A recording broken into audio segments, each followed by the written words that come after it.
There is something mysterious and inevitable when two souls are truly connected. Amid distances, missed encounters, and silences, fate seems to weave its threads with invisible precision, guiding two beings back together as if something greater were at work. Some loves defy logic and time. They recognize one another through a glance, a shared silence, and the sense of having been there before, even though you never have. When life separates them, it is the soul that calls. And when the soul listens, love always finds a way. Carl Jung's depth psychology offers us a precious key to understanding this unconscious dance between two destined beings. Today, we're diving into that journey of inner reunion and true connection. Leave a comment below saying, "If it's meant to be, it will be, and I trust in the soul's timing." In Jung's view, love between two truly destined souls isn't mere emotional coincidence, but a profound manifestation of the psychic processes aiming at the wholeness of the self. Jung believed that significant encounters in life are often expressions of the unconscious, projections of the archetype of the self, the psychic totality that guides us toward individuation. When two people feel inexplicably drawn to each other, it can represent the mirroring of unconscious parts they carry within one another. Projection plays a central role in this process. At the beginning of a great love, we project onto the other everything we desire or fear in ourselves, and through that mirror game, the shadow also reveals itself. What we've repressed or ignored in ourselves takes shape through the relationship. The connection between two destined souls, then, isn't just about affinity, but the mutual challenge of integrating the shadow and recognizing the anima and animus, the inner feminine and masculine aspects reflected in the partner. True union is never free of conflict. It inevitably leads us to self-knowledge. When love is destined, it doesn't simply complete us, it transforms us. And even when there are separations, they serve the soul's maturation process. When the reunion finally comes, it isn't merely a return to the other, but a return to oneself. Thus, true love never gets lost in time. It simply prepares itself behind the scenes of the psyche for the moment when both souls are ready to recognize one another, not as halves but as wholes. In Jungian analytical psychology, the idea of a soulmate transcends conventional romantic notions. It's a deeply rooted archetypal image in the collective unconscious, representing not only the desire for union, but above all the quest for one's own wholeness. The concept of the archetype, central to Jung's thought, refers to universal patterns of human experience, primordial images emerging from the unconscious that shape our perception of the world. In this context, the soulmate is less a specific person and more a symbolic expression of an inner journey. From ancient myths to fairy tales, the narrative of two destined halves seeking reunion spans cultures and ages. Plato's myth of the androgynous in the Symposium already pointed to the idea that we were split and spend our lives searching for our missing half. Jung would reinterpret these symbols through the lens of individuation, seeing them not as literal love stories, but as powerful metaphors for integrating our inner opposites. The soulmate therefore symbolizes the union of ego and self, the psychic center guiding us toward balance and fulfillment.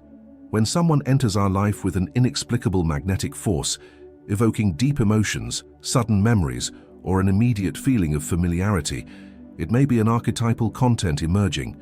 It isn't coincidence but the activation of an ancestral image, a symbolic summons from the unconscious, demanding we pay attention to what hasn't yet been integrated. The soulmate seen this way isn't an idealized savior, but a living personification of what's missing within us. Psychic completeness. The self communicates through symbols, dreams, and meaningful encounters. And when we stray from our developmental path, it may use these experiences to steer us back. Destined love often appears as a call from the self, a psychic awakening where the other becomes the catalyst for our inner transformation.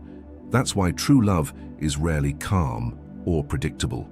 It arrives to break down structures, to deconstruct certainties, and to open us to the soul's vastness. Confusion arises when we take this symbolic image literally. We project onto the other the archetype of completion and expect them to fill or save us. Such idealization breeds frustration because no one can sustain such an overburdened image. Understood archetypally, the soulmate isn't someone who frees us from pain, but one who reveals it.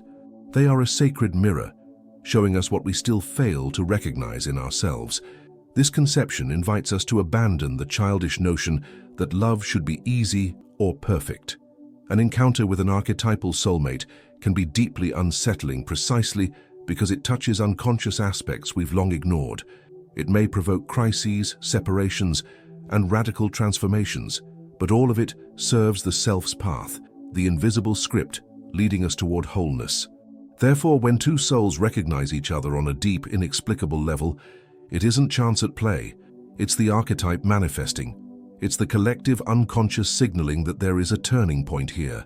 And even if the journey is temporarily interrupted, the bond remains alive symbolically, working in silence until internal conditions are ripe for a new chapter.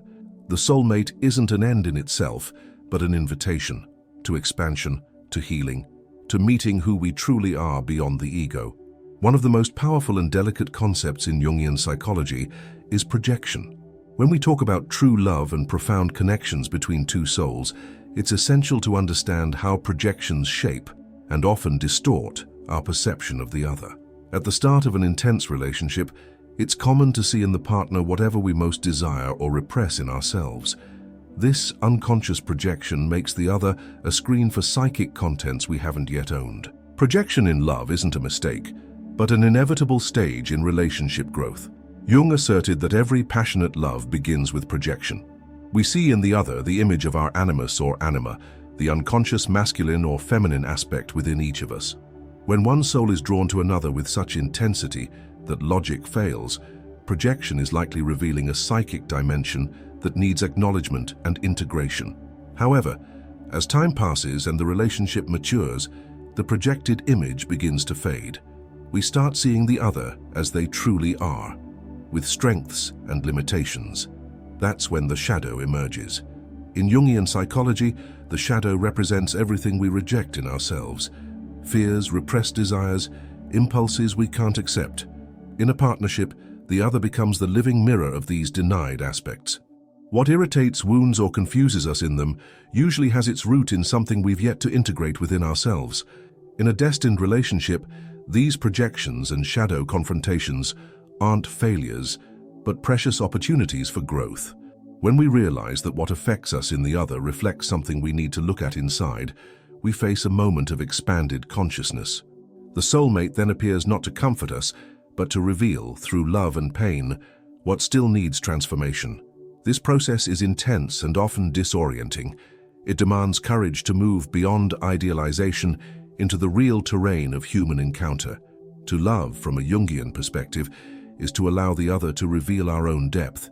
It means accepting that the other will inevitably carry contents our consciousness cannot yet sustain. Far from diminishing love, this reality makes it more genuine. Many relationships don't survive this phase because they mistake the end of projection for the end of love. But when two souls are truly connected, shedding illusions paves the way for an authentic bond. The end of projection isn't the death of enchantment, but the birth of a real relationship. Two whole beings recognizing each other, light and shadow alike. In this context, conflict becomes a teacher. Arguments, separations, even temporary ruptures may serve a symbolic function. They create space for each partner to look inward and acknowledge what was unconsciously handed over to the other. As the shadow is integrated and projected, contents are reprocessed, the bond grows more mature, freer, and deeper. Projection, then, is not a trap, but a sacred stage of love's journey. It offers us a chance to see what we couldn't see alone. The other, by disorganizing us, pushes us toward a broader, more authentic reorganization. When properly understood and worked through, projection transforms love into a path of individuation, a journey where meeting the other inevitably becomes meeting ourselves.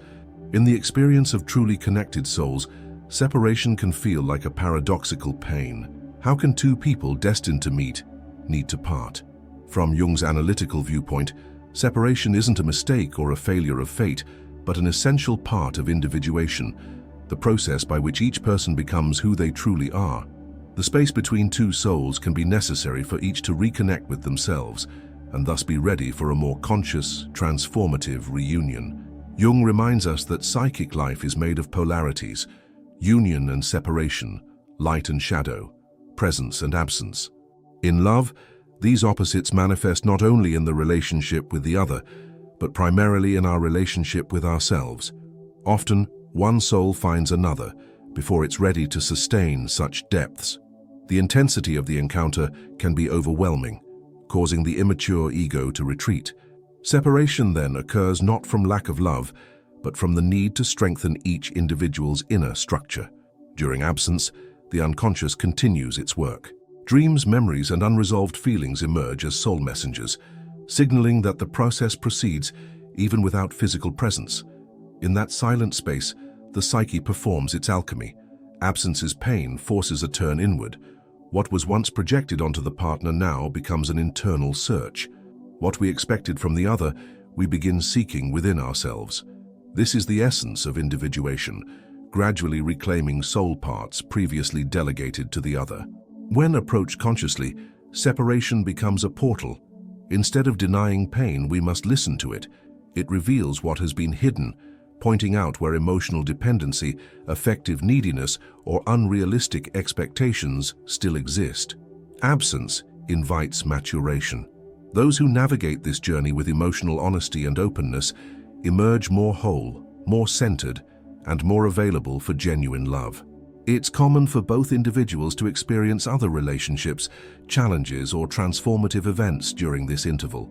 None of that negates the earlier bond. On the contrary, it can enrich the reunion.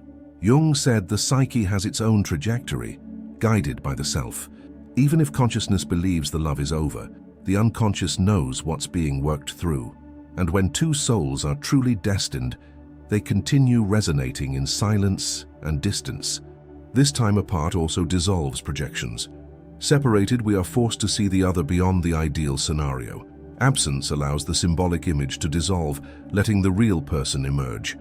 That can provoke disappointment, or paradoxically, an even deeper love, because we now love not the fantasy, but the real being with all their complexity, light, and shadow. Not every separation leads to reunion. Sometimes love fulfills its mission by bringing us into contact with parts of ourselves we would never have faced otherwise. But when reunion does occur, and only when both have completed their interior journey, it isn't a return to the starting point. It's a new beginning. No longer two halves seeking each other, but two wholes recognizing one another. Therefore, it's essential not to fear pauses, silences, or distances. The soul has its own timing. And when love is true, it doesn't die. It matures, waiting for internal conditions to sustain it. Love's timing isn't chronological, it's symbolic. And what belongs to the soul will always find its way back. When two souls that have weathered separation reunite, it's no longer the same love that first brought them together. Now it carries the marks of their journey, their silences, their growth, and their transformed pain. That reunion is not merely physical or emotional, but above all psychic. It's the moment when the self, Jung's central archetype of wholeness, rewrites life's script, uniting two more complete, more authentic consciousnesses capable of a deep bond. A destined reunion thus symbolizes integration, the conscious union of opposites, both within and between us. Jung saw individuation as life's central process, the path by which we become what we already are in essence. And love, when lived deeply, becomes one of individuation's main catalysts. In the reunion of two souls who recognized each other, were separated by time and reunite after inner maturation, there is more than feeling. There is understanding, acceptance, and surrender. Now the other isn't seen as savior, ideal, or projection, but as a symbolic partner in a journey of expansion. This new stage of the relationship brings a sense of inevitability. Synchronicities, another Jungian concept, begin to multiply. Meaningful coincidences, unexpected encounters, prophetic dreams, all seem to converge on the right moment, as if the universe, or rather the collective unconscious, confirms that the time for reconnection has come. And this reconnection is possible only because both have done profound psychic work. Love now seeks not to fill emptiness, but to share the abundance of souls that have found themselves. The integration in this stage isn't a blind fusion. It's a conscious union of differences. It's the animus and anima conversing maturely, respecting each other's individuality and honoring the symbolic mirror each represents. Conflict still arises, but it's recognized as part of the process. The shadow is no longer automatically projected. It's welcomed, discussed, and transformed. The relationship becomes an alchemical space where mutual transformation is possible. At this point, love assumes a transcendent function. It's no longer driven by possession, control, or need. It flows freely, even when it carries commitment. It's a love that gives without demanding, that endures through difficulties because it has rooted itself deeply. Above all, it's a love that honors each person's individual journey. Reunion doesn't halt personal growth, it nourishes it. Both continue their individuation side by side, helping each other grow without invading each other's sacred soul territories. The psychic transformation wrought by this conscious love is visible. There's more inner peace, greater clarity, and deeper compassion. The relationship becomes a dance of intersecting inner worlds that don't cancel each other out. Sexuality becomes a sacred expression of connection, dialogue deepens, and silences become comforting. Time once lived with anxiety and fear is now inhabited with trust and surrender, and though new challenges will arise, because life moves in cycles, the foundation built in conscious reunion sustains integrity. The most beautiful thing about love between destined souls isn't the guarantee of a happy ending, but the transformation it brings. This love is a school for the soul. It teaches that there are no shortcuts to true encounter. One must pass through chaos, loss, shadow recognition, and personal reconstruction. Only then does reunion become possible, not as a repetition of the past, but as a renewal of the present. In the end, reunion isn't just with the other person. It's above all with oneself, the soul that can now love with awareness.